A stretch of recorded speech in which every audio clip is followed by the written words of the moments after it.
Discord unexpectedly crashing problem. Hello everyone, this is Sabrina here to help you today. So without any further ado, let's get into the video.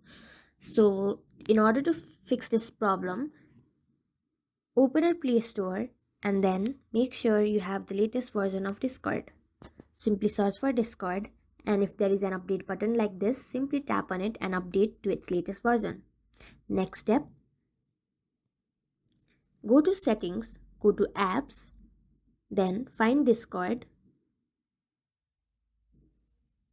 go to its storage section, tap on clear cache. Sometimes this type of problem might occur due to server issues. If this is the case, you can do nothing but wait. So to find out, simply go to Discord server status and see the answer to is the Discord server down today. If it is the problem with the server, you have to wait and it will fix on its own. So yeah, that's it. Thank you for watching this video. Make sure to like, share and subscribe to our YouTube channel.